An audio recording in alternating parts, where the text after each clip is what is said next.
Hello everyone, हम लोग HRDOB के PYQ का सॉल्यूशन देख रहे थे। क्वेश्चन नंबर 7 तक देख चुके थे। क्वेश्चन नंबर 8 में है elaborate the bargaining strategies in negotiation process. Okay, तो बार्गेनिंग स्ट्रेटजी को डिस्कस करना है, उसके बारे में लिखना है हमें। तो सबसे पहले बार्गेनिंग क्या होता है? जब किसी भी दो पार्टी के बीच में किसी भी चीज़ को लेकर अगर कोई एग्रीमेंट हो, म्यूचुअल एग्रीमेंट हो, तो उसको हम बार्गेनिंग बोलते हैं। वो क्या-क्या चीज़ हो सकता है, लाइक प्राइसिंग को लेके हो सकता है, डेली वेजेस को लेके हो सकता है, वर्किंग कंडीशन को लेके हो सकता है। तो किसी भी चीज़ को लेके दो पार्टीज़ के बीच में अगर हम कोई एग्रीमेंट हो तो उसको हम बार्गेनिंग बोलते हैं, ठीक है? या नेगोशिएशन भी बोल सकते हैं। ओके, तो बार्गेनिंग में क्या होता है, इसको हम एक एग्जांपल के थ्रू समझते हैं। एग्जांपल में क्या है, imagine a scenario where two companies, company A and company B are negotiating a merger. मतलब कि कंपनी ए और बी मर्ज होने के लिए निगोशिएट कर रहे हैं आपस में, ठीक है? Company A is larger and more profitable while company B is seeking favourable terms in the deal. मतलब कंपनी ए बड़ा है, उसको ज़्यादा प्रॉफिट मार्जिन मिल रहा है, ठीक है?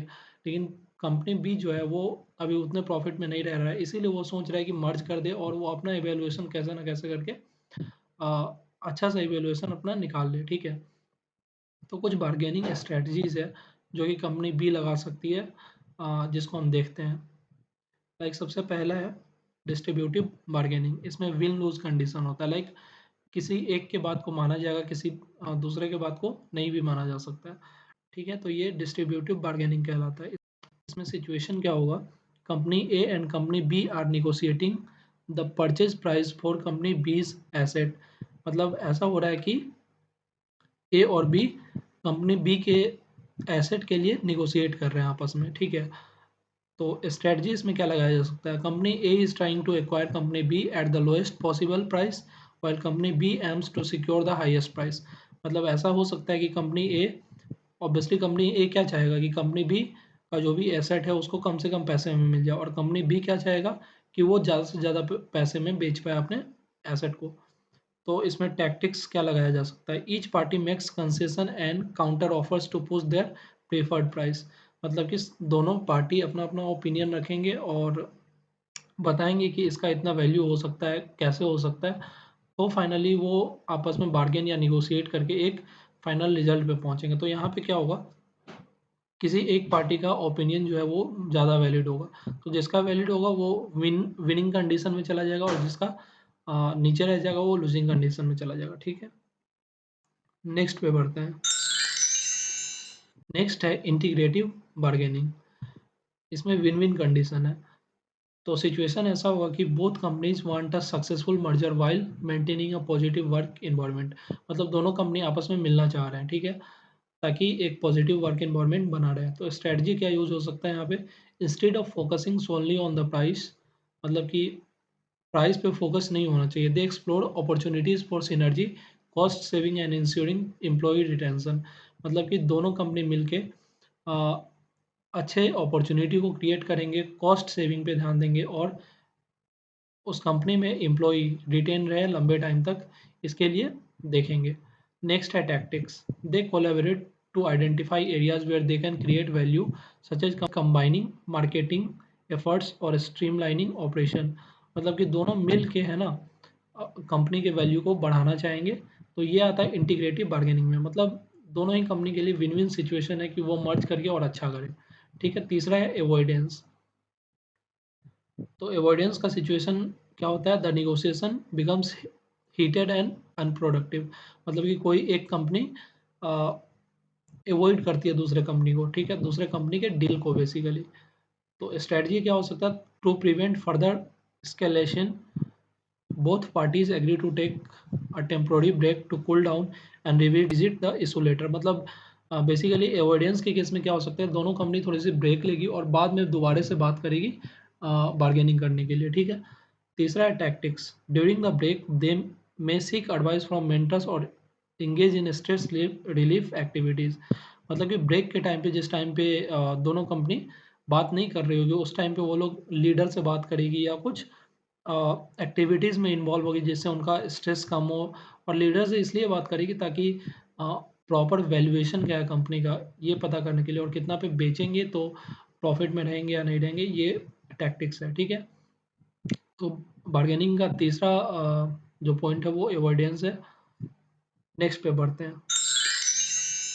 नेक्स्ट है एकोमोडेशन। इसमें क्या है, company B is aware that it's in a weaker position and wants to preserve its relationship with company A. मतलब कंपनी बी को पता है कि वो पहले से वीकर पोजीशन में है और वो अपना जो रिलेशनशिप है कंपनी ए के साथ वो मेंटेन करना चाह रही है। ठीक है, तो इस केस में क्या होगा, कंपनी बी एकोमोडेट कर लेगी। ठीक है, स्ट्रेटजी क्या है, company B chooses to accommodate some of company A's demand to build goodwill. मतलब कि इसमें क्या होगा कि बी कंपनी ए के कुछ डिमांड को मान लेगी, बट कुछ डिमांड पे वो अपना भी हक चाहेगी। ठीक है, तो ये एकोमोडेशन में आता है। टैक्टिक्स क्या हो सकता है, company B accepts a lower purchase price but secures favourable terms for employees और फ्यूचर कोलैबोरेशन। मतलब ऐसा हो सकता है कि कंपनी बी अपना एसेट को लोअर प्राइस में बेच दे, बट वो अपने एम्प्लॉय के रिटेंशन के लिए फेवरेबल टर्म्स एंड कंडीशन को मनवा ले कंपनी ए से। ठीक, तो ये एकोमोडेशन का केस हो गया बार्गेनिंग में। नेक्स्ट है कोलैबोरेशन। इसमें क्या है, both companies understand the importance of a strong post merger relationship and maintaining employee morale. मतलब कि मर्ज होने के बाद के सिचुएशन को दोनों कंपनी समझती है और आपस में क्या होती है, कोलैबोरेट करके वर्क करती है, मतलब मिल के वर्क करती है। तो स्ट्रेटजी में क्या होगा, they focus on open communication, trust building and finding creative solutions. मतलब कि दोनों कंपनी कोई भी आइडिया है तो उसको ओपनली बात करेंगे एक दूसरे से और एक दूसरे पे ट्रस्ट करेंगे। अगर बात करेंगे ओपनली तभी तो ट्रस्ट कर पाएंगे और उसका एक सॉल्यूशन निकाल पाएंगे। तो कोलैबोरेटिव जो बार्गेनिंग है वो काफ़ी हेल्पफुल हो सकता है कहीं ना कहीं। आगे है tactics. They engage in brainstorming sessions seeking input from employees to make the merger as smooth as possible. मतलब कि वो लोग कई बार आपस में बैठ के डिस्कशन करेंगे ताकि कंपनी का अच्छा कैसे हो पाए इसके लिए। ठीक है, तो ये कोलैबोरेशन में आता है बार्गेनिंग प्रोसेस के। नेक्स्ट है कोएलिशन बिल्डिंग। इसमें क्या है, company B forms alliances with its key suppliers and customers to enhance its bargaining power. मतलब कंपनी बी क्या करती है, कंपनी ए के पास नहीं जाके वो सप्लायर और कस्टमर से अच्छा रिलेशन मेंटेन करने की कोशिश करती है। स्ट्रेटजी क्या होगा, by building a coalition, company B can negotiate more favorable terms and leverage support from external stakeholders। मतलब कि coalition बना के क्या हो सकता है कि वो बेटर जो सपोर्ट होगा एक्सटर्नल स्टेक होल्डर से वो ले सकती है। टैक्टिक्स क्या होगा, company B CEO convince major.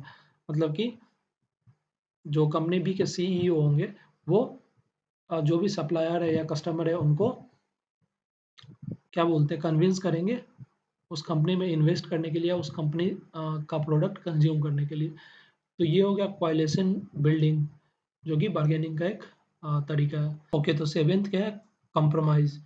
Situation क्या है, the negotiation reaches an impasse on certain issue. मतलब ऐसा सिचुएशन आ गया जहाँ से डील आगे बढ़ ही नहीं सकता है, मतलब कुछ डिफिकल्टी आ गई बीच में। तो उस केस में स्ट्रेटजी क्या होगा बार्गेनिंग का, both parties agree to meet in the middle on contentious issue to reach a resolution. मतलब दोनों पार्टी जो होगी वो मिल के उस प्रॉब्लम का सॉल्यूशन को निकालेगी। टैक्टिक्स में क्या होगा, they may agree on a compromise purchase price और a phased in approach to the merger. मतलब इस केस में क्या होगा कि दोनों में से जो वीक पड़ रहे होंगे वो कॉम्प्रोमाइज परचेज प्राइस पे एग्री कर लेंगे और चीज़ों को आगे बढ़ाएंगे। ठीक है, तो हम लोग देखें कि बार्गेनिंग में अलग अलग कौन कौन से स्ट्रेटजी हो सकते हैं। लाइक 7 स्ट्रेटजी हो सकते हैं। सबसे पहला हो सकता है डिस्ट्रीब्यूटिव बार्गेनिंग, दूसरा हो सकता है इंटीग्रेटिव बार्गेनिंग, तीसरा हो सकता है अवॉइडेंस, चौथा हो सकता है एकोमोडेशन, पांचवा है कोलैबोरेशन और सिक्स्थ है कोएलिशन बिल्डिंग और सेवेंथ है कॉम्प्रोमाइज वाला कंडीशन। ठीक है, तो ये सारा था बार्गेनिंग स्ट्रेटजी जो कि एक निगोशिएशन में काम आ सकता है। ठीक है।